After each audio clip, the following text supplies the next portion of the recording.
What comes to mind when you hear the words Meals on Wheels?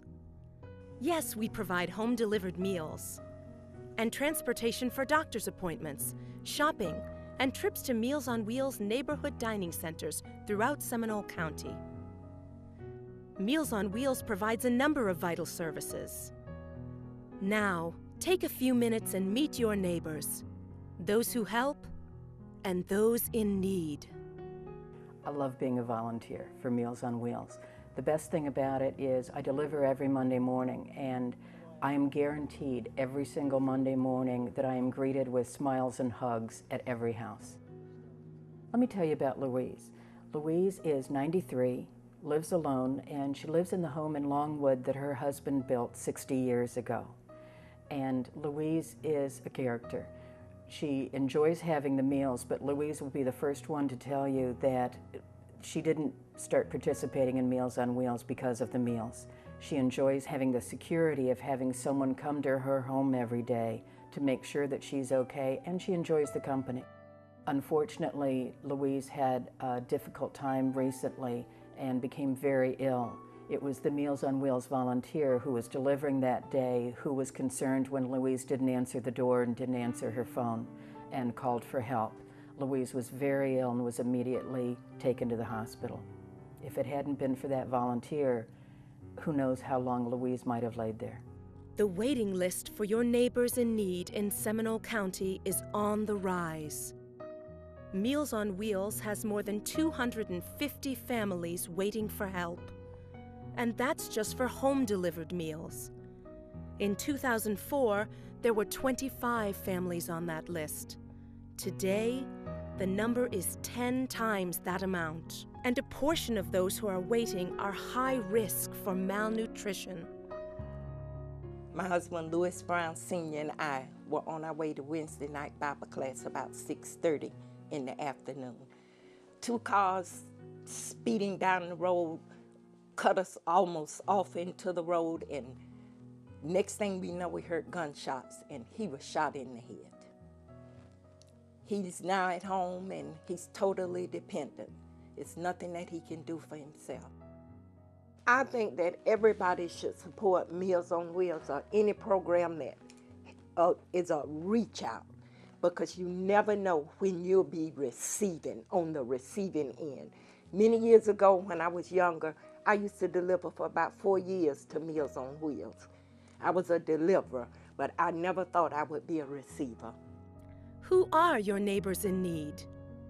For the most part, they are people who've worked hard all their lives.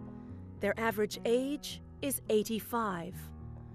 Most Meals on Wheels clients are struggling to get by on less than $600 a month.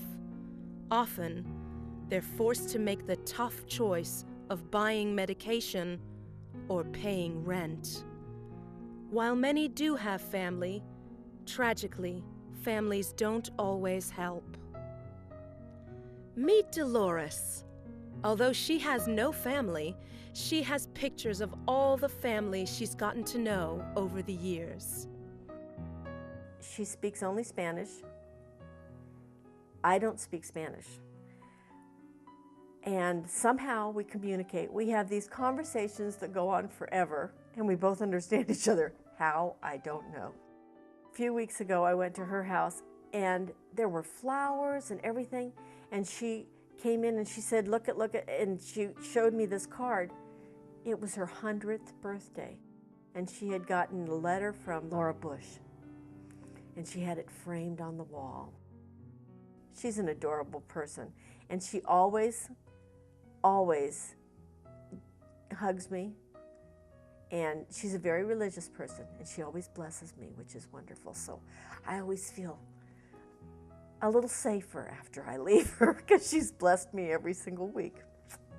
Meals on Wheels provides transportation for doctor appointments, shopping, and trips to congregate centers for neighborhood dining, where we serve more than 200 meals every day, Monday through Friday.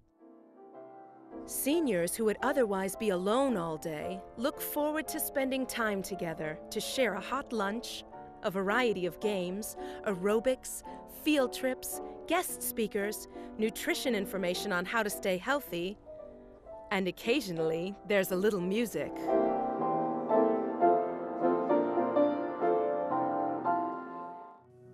Louise has a talent for knitting and crocheting, and being legally blind doesn't seem to discourage her in the least. A Meals on Wheels volunteer is helping her to make the most of her skills. Louise is really good at knitting and crocheting. I saw these nice shawls across the couch, and I was like, Louise, I said, have you ever thought about selling some of those things on the internet? And you could see the light bulb go off on her head. But talking with her, I could tell she was getting more and more interested, and I said, just go ahead and check it out. I go out there and I said, you'll meet other crafters, people that make things just like you do. I said, see what they're selling their stuff for. Meals on Wheels is even there on Christmas Day. Hi, we're the Ashton family. We gave up our Christmas morning because we thought it was important that our teenagers realize that not all families have as much as we do. We're not rich, but we have more than most families do, so we wanted to help the other people in the community. Meals on Wheels proudly provides 2 meals to 230 homes a day. Wholesome, nutritious meals for seniors throughout Seminole County. Food preparation is headed by Executive Chef Delano Lambert-Claire. Chef Delano is a graduate of the Orlando Culinary Academy Le Cordon Bleu program and had served as chef in gourmet French restaurants in New Orleans, as well as at the Walt Disney World Swan and Dolphin hotels. What it means to me to be part of this organization is that I can actually use my cooking skills to give back to the community, which is actually more heartfelt, and I can use what I've learned through the many years of working in hotels and restaurants to enhance the food and enhance the product and cut down on costs and make our food costs drop. Funding from Seminole County covers 8% of the Meals on Wheels budget. The federal government pays about 50% of our costs. We desperately need your help to make up the difference. Meals on Wheels has a catering division called Top Hat Catering, which serves as a profit center by giving money back to help address the waiting list, which is at an all-time high. Top Hat Catering provided the food for a Meals on Wheels fundraiser known as March for Meals. More than 500 Central Floridians came out to support their senior neighbors in need. I've been with Meals on Wheels and continued doing it since 1991 because it gives me so much. I love seeing the people every day, every week, and talking to them and hearing all their stories, and it just it makes my heart happy. We still have a social conscience in America, and programs like Meals on Wheels, we are the perfect example of that. You know, and I'm very proud to be a part of it. We're all part of a community, and it's important that we each contribute and help each other, and Meals on Wheels is an important part of that contribution. So whether by contributing, if you have an hour or two a week that you can spend, or if you can support Meals on Wheels financially, it's such an enormous service to the client. The number of needy seniors continues to grow, which means we need your help more than ever. Meals on Wheels has been there for seniors since 1973. We truly need your help to keep up the good work, so no senior goes hungry.